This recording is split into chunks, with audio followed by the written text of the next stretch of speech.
assalamu alaikum bandiraɓe yeɓoɓe ayawo pindi tv on calmina mon kal inde mum e yettode muɗum en garti e émission men fait divers mo gowɗen waddi kala yontere mbaɗen attaqué direct fait divers aji meɗen fait divers gadiɗo ko affaire Rabi Balde Sidibe sugu debbo goto sénégal najo jibnaɗo france mais arti mawni ɗo e sénégal gonɗe réseaux sociaux ji e plus particulièrement tiktok en waɗa vidéo ji en jalna yimɓe e tout kanko Rabi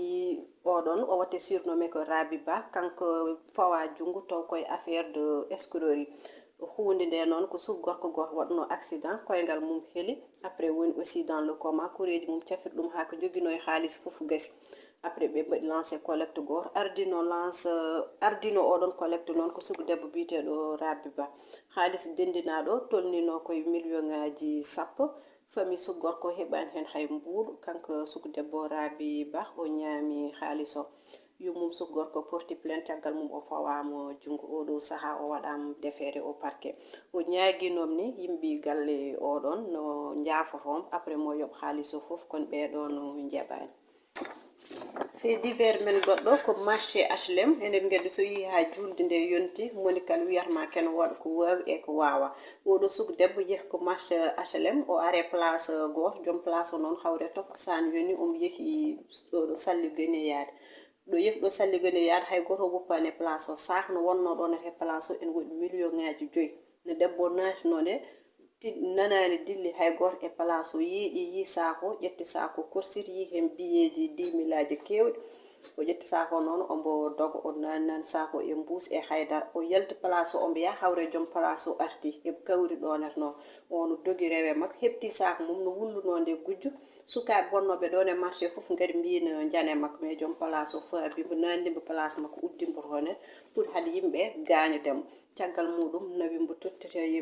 tottimbo waɗɗimbe juuɗe policier oɗo saaha kanko sugu debbo oɗon o waɗama déféré no namnanode ko saabi ɗum yinnode wadde julde taske welde hono yimɓe foof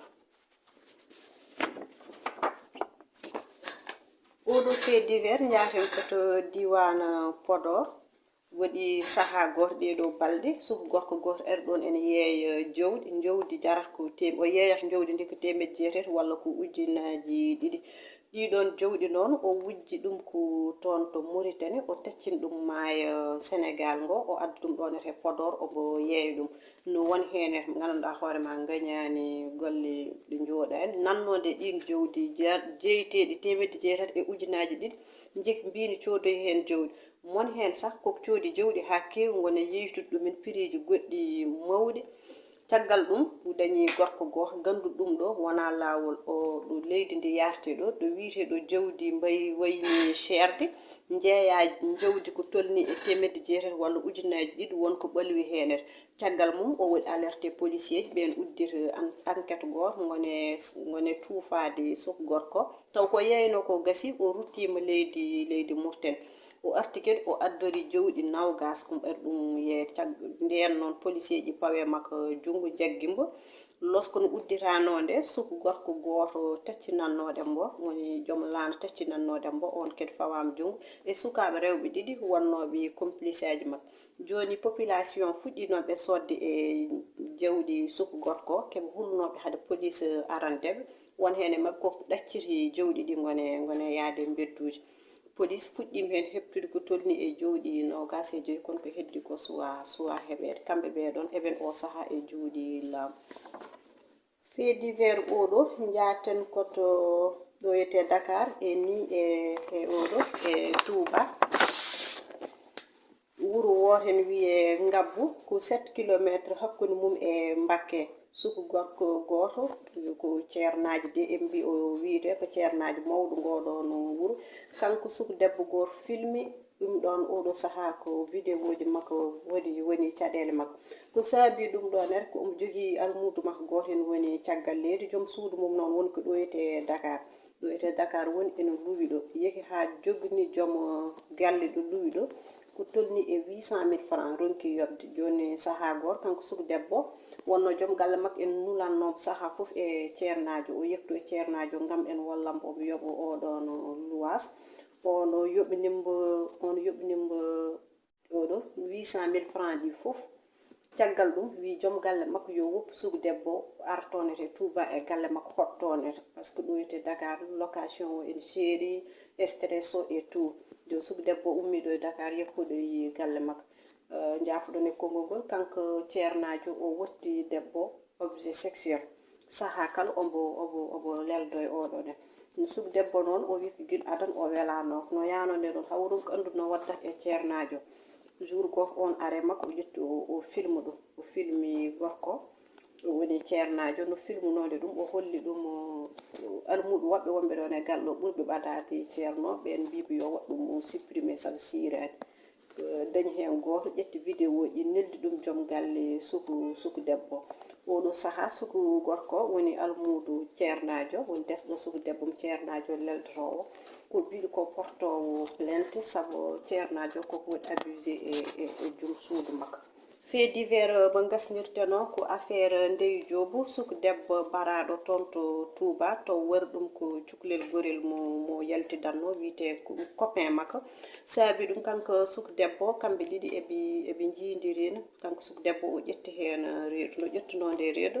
den kihiɗo goto o ummi galle mabɓe o wi mbar no ya école mabɓe ƴettoyde bulletin makko no yahno nde taw ko toye suku gorko o yahno o yi hollir dembo noon ko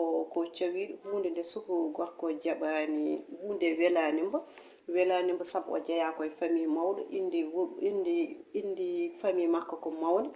ko wayni o yiɗa nane e makko o ƴetti suku debbo o ɗeɗɗi ɗum o ƴukki ɗum ƴukkandi kabine ndeysan on wasi fittande mum o ƴetto weddi ɗum e bargal gotal bargal ndiyam gonnogal ɗo suku debbo hiiri yimɓe galle mumen hankadi paayi hankadi berli namnal pour andude ɓinguel mumen holto woni ƴeewa ha tampa yiya ndeysan mataw caɗele ɗe keewe hoore makko kanko suku debbo suku gorko caabiɗo ɗen gueɗe o yi ko to e policier ji haalanta ɗum hen kanko suku debbo jilteɗo ko kanko wari ɗum obodo weddi ɗum e bargal gotal ono yiitam autopsie no yaltunode tawama ƴukkande kewɗe goɗɗoyde ne kayne en gonno e ɓurnu makko kanko suku debbo Ndeye Diop en plus fiilu courant ko ɗum suku gorko ɗiɗɗimmo hawo waɗi étouffé o natti wawde fofde kanko Ndeye Diop ko hande o tottirte jibinaɓe makko ngam o wirnoye tonete e wuuro mabɓe to Touba suku gorko mo waɗa defere hande walla o waɗe defere ñande talata inchallah bamum suku gorko noon holliɗi ko wasdede ɗum ɓinguel mum ko ɗum ɗon kañum muusi ɗum o portani plainte o rewani e suku gorko ko wasi ko ɓiyiko tan yonimo e mette saabu nawdemo on on porti on plainte eɓe ngabba eɓe jippo ko tampere e makko tan ma Allah bawɗo juge ma sise so Allah lamɗo jaɓi bandiraɓe sehilaɓe ko ɗum ɗo wonno fait divers men hannde on jarama onon kala minen mbaɗu moon juulo mburi yen battine mburi ha yeeso muɗum onon jarlo oɗon jaafo en calmini Adama Diop gorko mo Horkoƴere guelleji Birame Demba Dogo en jewnibo no fewi ha ñande wonde inchallah